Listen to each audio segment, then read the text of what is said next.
Hey guys, welcome back to our YouTube channel bachelor butterflies. ఈ రోజు మన bachelors కిచెన్లోకి వచ్చేసింది కోయింగ, అది కూడా చేప రూపంలో. మరి చేపల ఇగురు తయారు చేసేద్దామా? కానీ రెగ్యులర్గా కాదు, కామెడీతో కలిపి స్పైసీగా చేసేద్దాం. చూస్తుంటేనే తినాలనిపిస్తుంది కదా, మరి ఇంకెందుకు లేటు, ఎలా చేయాలో చూసేద్దరు కానీ వచ్చేయండి. ఫస్ట్ ఫిష్ పీసెస్ని మ్యారినేషన్ చేసుకుందాం.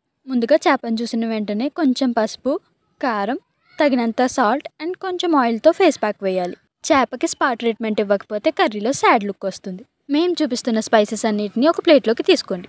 మేమైతే పాత పద్ధతిలో శనికాల మీద స్పైసెస్ అన్నీ వేసి దంచుకుని తర్వాత అల్లం వెల్లుల్లిపాయలు కూడా వేసి పేస్ట్ చేస్తున్నాం. మీరు మిక్సీలో వేసుకుని కూడా ఈ మసాలా పేస్ట్ని తయారు చేసుకోవచ్చు. మీకు ఏది అవైలబుల్గా ఉంటే అలా చేసుకోండి. అందరినీ ఏడిపించే ఆనియన్స్ని కూడా పేస్ట్ చేసుకోండి. ఇప్పుడు స్టవ్ ఆన్ చేసుకుని ప్యాన్లో ఆయిల్ హీట్ అయ్యాక ఆనియన్ పేస్ట్ని వేయండి. నాకు కంగారాక్క ముందే వేసేసాను. ఆనియన్ పేస్ట్ మగ్గేంత వరకు మీడియం ఫ్లేమ్లో పెట్టుకుని కలుపుతూ ఉండండి.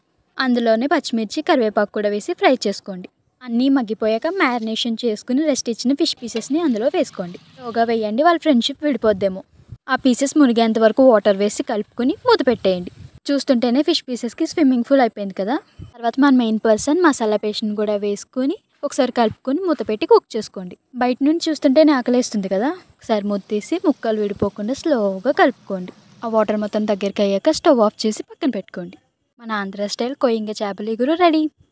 For more delicious recipes, please like, share and subscribe to our channel.